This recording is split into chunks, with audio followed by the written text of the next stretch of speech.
it definitely feels much more, I think, sad and dramatic than I thought it would. You know, it feels really honest and real and kind of soft and simple. Hey everyone, I'm Lindsay from Popsugar, and I'm here today with Nikki Reed. How are you? I'm good, how are you? Good. So tell me a little bit about this Axe shower pooling campaign. Well, the whole idea behind shower pooling is, encouraging people to conserve water, and it's really easy, it's really simple to do. Shower pooling is, more than one person showering together to save water. Two people, one shower, less water. But there's other things you can do that are also a part of the campaign. I mean, you can shower for 5 minutes or less.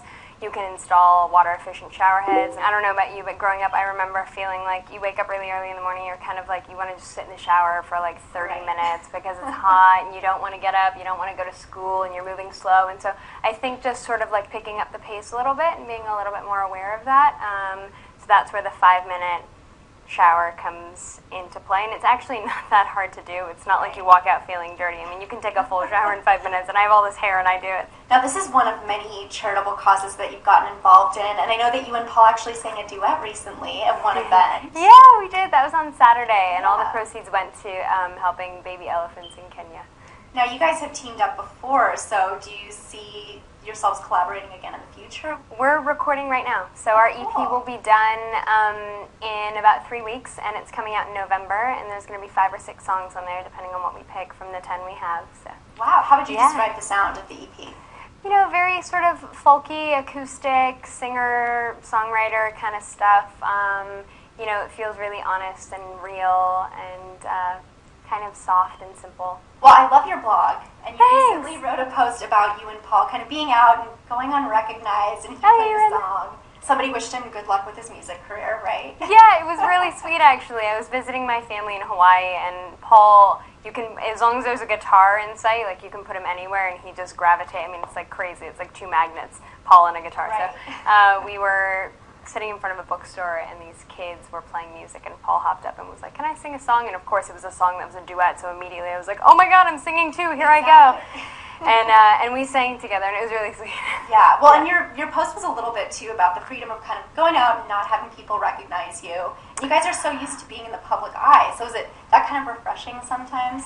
Yeah, I mean, it wasn't. I know what you mean, but it's not sort of like the burden of being recognized. It's the pressure of experimenting with something new and not wanting to feel like everything you do is necessarily going to be like dissected. Right, Singing is, it's new for me, and it's coming from such a, such an innocent place. Like, I have no agenda with singing. I just love to sing, and I always have since I was a little kid. I think I remember, like, every fight with my brother when I was 5 years old was him, like, wanting to punch me because I was always singing, and he says I was, annoying him or whatever. So it comes from that place of, like, I just want to do it, and I want to try it, and sometimes you feel like, oh, God, am I going to be, judged? Like, can I just learn how to do this and just have fun and feel nothing except, like, love singing with Paul and not be aware of my surroundings. And that was a really sort of sweet experience where everyone was like, hey, that guy's really good. And that kid came up and said, like, hey, good luck with your career, man. You should be a singer. And it was really sweet. Well, in addition to the CD coming out next month, obviously Breaking Dawn Part 2, which everybody's thrilled for. So is it going to feel a little bit different this time, knowing it's the end of the road? I mean, you guys have grown up together all these years. So much has changed. Totally. Yeah. It feels, oh my God, yeah, it feels, man, I don't really have words to describe. I didn't think it was going to feel as dramatic as it does, and being at Comic-Con this last year and looking at everyone, and there's like a huge group of us, so it feels, it feels like a very unique experience every time we're there, and just looking at everyone and thinking, like, this is the last time we're all going to be up here together as a group promoting this thing that we've all been a part of for so long that we love. And it's weird to, like, approach the last premiere just because the word last is in that sentence. And I don't know. I don't do very well with change. And this has been a part of my life for so long. So it definitely feels much more, I think, sad and dramatic than I thought it would. Right. Yeah, especially You just know? compared to the past experience, because you always had something in the future. You know? Yeah, and we talk about the last premiere as like a very sort of hypothetical, like distant, far in the future thing. Like for 2 years, people have been saying like, you're filming the last movie, or you're about to start filming the last movie. How do you feel? And oh gosh, this is the 4th one, so the next one's coming up, and that's the last one. And it's just we've talked about it for so long that you feel really disconnected from the possibility of it coming to an end. You're like, oh yeah, I can talk about it, but I don't necessarily feel it. And now I think we're all starting to feel it. And you guys are super close, obviously, over the years.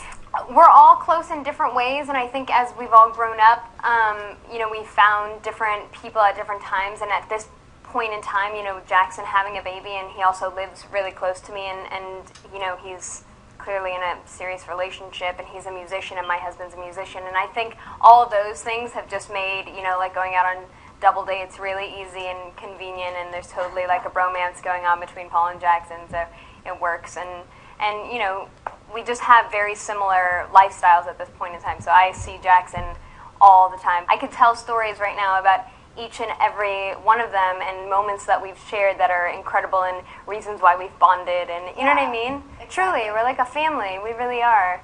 Did you give Kristen any advice on kind of tackling the vampire thing in this last installment? She's been so prepared and ready to play Bella as a vampire. I mean, she's talked about this from the beginning, just like we've all been looking forward to watching our characters unfold for different, like I wanted to see Rosalie hold that baby, and I'm sure, Taylor wanted to see Jacob finally find the love of his life, and, we all have been looking forward to different moments. Jackson wanted to get into his backstory, and I think Kristen, I think she's been really prepared for this and really excited about this, and it was like the most natural thing to step into Bella as a vampire. Part of the journey. Yeah, totally part of the journey.